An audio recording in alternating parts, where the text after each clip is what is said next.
New year, same navel, let's gaze. Cheers.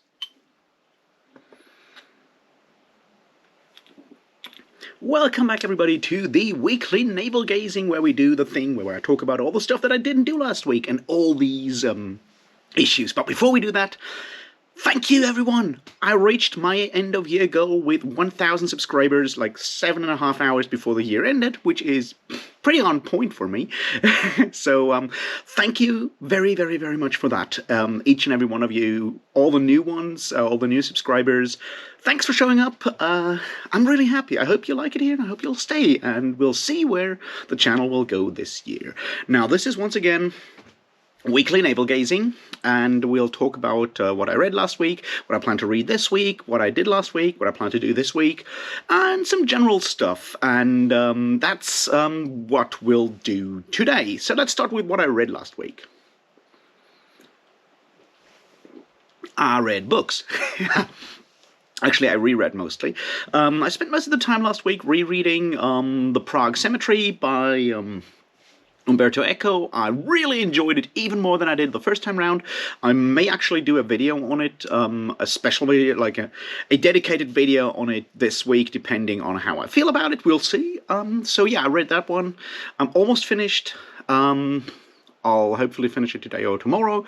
Problem was that I broke the like weird dongle thing so I can use headphones on my iPhone, because, you know, technology and shit, so I couldn't actually do a lot of listening over the last couple of days. I hopefully have a new one tomorrow, so that'll be great, and I'll continue The Prague Cemetery. I also reread Ubik by Philip K. Dick, which is a fantastic book.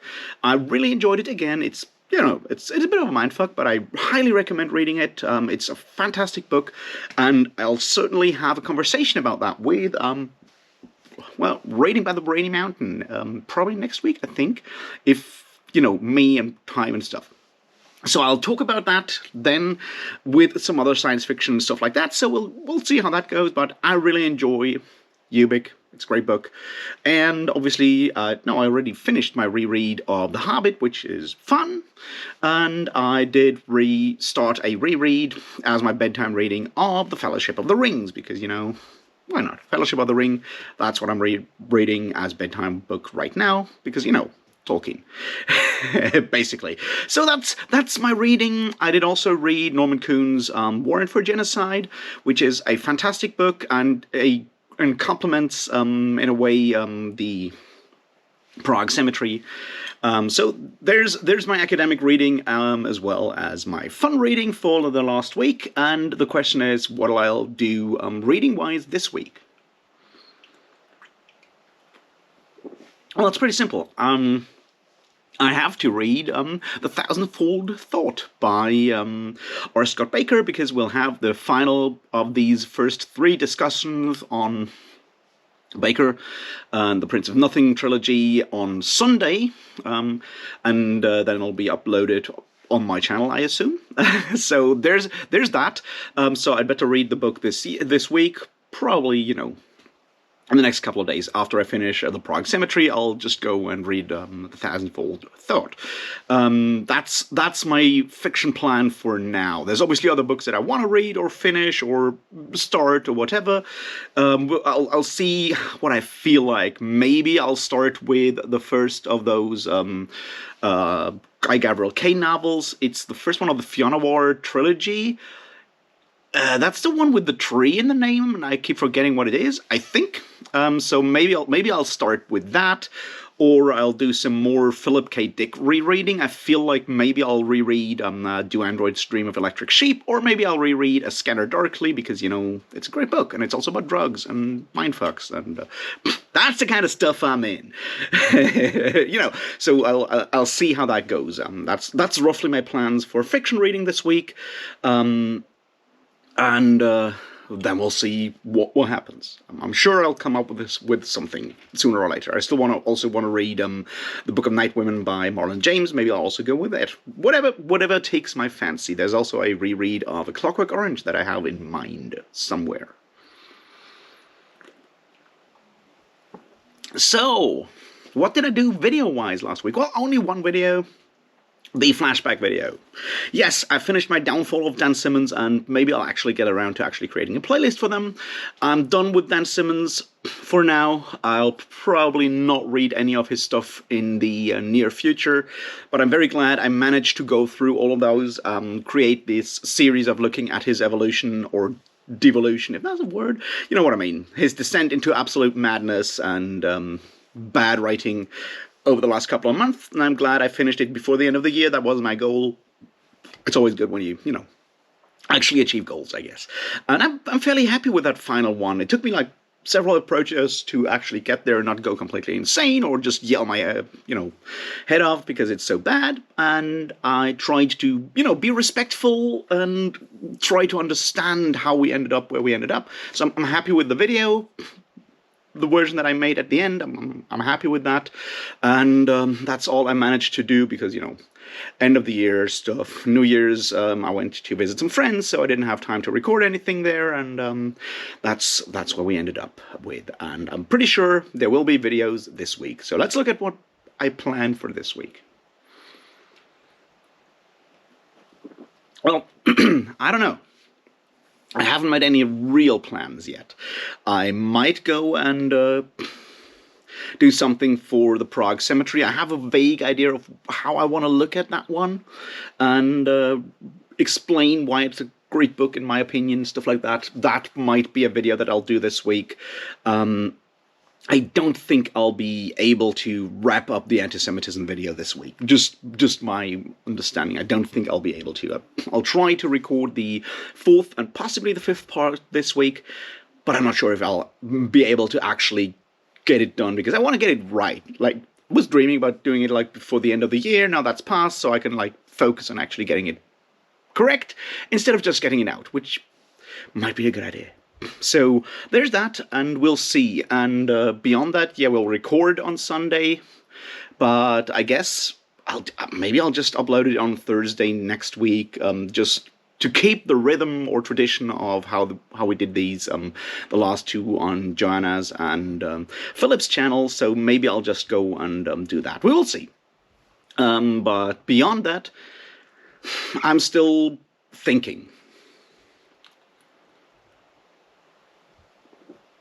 So, I guess the other big thing that I really want to do is the celebration of 1,000 subscribers. See, we've spoken about numbers and how they're not really the best thing to look at. And a friend recently said, like, actually having these like goals of growing a channel is probably not a good way to do with that. And I agree with their point, which is I don't have that much control over how a channel grows. So putting numbers there, like, hey, I want to, reach 1,500 subscribers by the end of the year or whatever. I don't have that much control over it. So focusing on achievements that are, that I have control over, like I want to make one video every week or whatever, something like that, right? That is easier as a goal because if I achieve those, that's really, in my control basically. And that's something I'll try to focus on, but still the 1,000 subscribers, they're like a big milestone in YouTube terminology. It means that you can apply for monetization. Not that, like, channel this size will make any money, but it feels like YouTube is finally taking me seriously. In a way, I guess. Which they're not, unless, I guess you have like 100,000 subscribers, then they'll start taking you seriously. But I'm getting, it feels like a big thing. So I want to celebrate that in a way. And since we had like the live stream for the 2 years on YouTube with friends, and I didn't do like a Q&A thing, I figured we'll do a Q&A thing for 1,000 subscribers. So I'll do I put up what it's called a community post and ask for your questions. And this will be like a full-on Q&A. You can ask me anything, right? About books, about music, about politics, about my life, about the disability, if you're interested, all of these kind of things. We'll do a Q&A, and I'll either do a video or I'll do a live stream and go through those questions live, and you can add questions and stuff like that. That's the plan. I'll have to decide how to do that, whether I'll do the live or the recorded one. If you have questions, drop them in the comments here and or under the what's it called, the community post thing, so I can then collect all of those and we can have us a bit of fun. I'll look at how, like, other YouTubers, booktubers are doing their live streams, so I don't collide with any of those, and then I'll set a date and we'll do that. I was thinking this Saturday, but I haven't checked who's already streaming on Saturday, so we'll see if I can do that. I'll drop the time there if I decide to do the live stream version of this. I'll drop that number in there as well, in the community post. So looking forward to that, because once again, it feels like a big thing, and I'm really, really thankful for all of that. So yeah, there's that.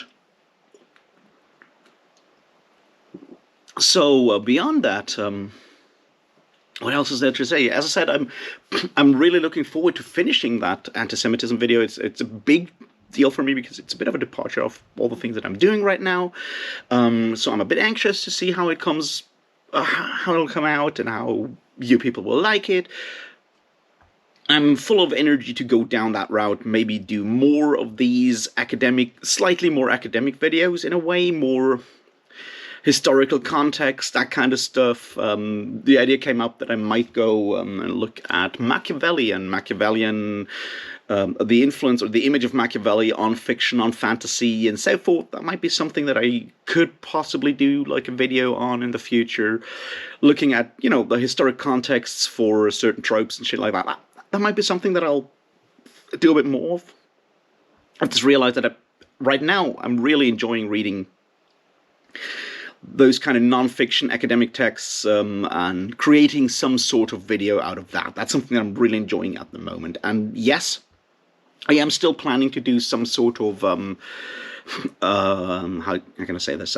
Some sort of like ongoing series of videos for the history of modern fantasy, modern fantasy, I guess. And it'll probably include some hints towards science fiction as well, but mostly modern fantasy literature. I'm very much looking into doing that.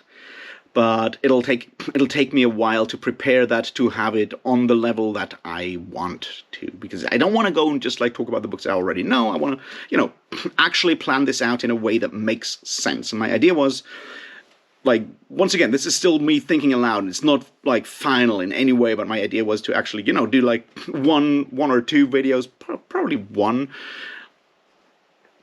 video per month on those, and then have a list of additional books or whatever parts of documents that or chapters or whatever that I feel are really important and showcase specific aspects that I want to look at for that specific time frame or whatever you want to call it. And so you can go and read those, and then I'll just do like a Q&A live stream kind of thing where we talk about those, and I might do that as like a bonus, so to speak, for people on the Patreon, to just give back in that regard. And possibly, maybe I'll, record it there and then upload it as a video later, but have the actual live stream discussion for like interested parties of the Patreon. But, even, the low one, like the $1 tier or whatever the first one is, so it doesn't cost you much, but it feels like, it might be a good idea to do it that way. We will see.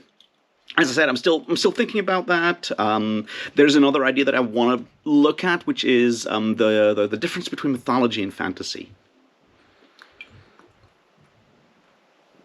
Because a lot of like these histories of fantasy on YouTube or BookTube or whatever you want to call it start with like, yeah, we've always told each other stories, and then there's mythology, Greek mythology, Norse mythology, and all kinds of other mythologies, and then it all became wizards and stuff in fantasy.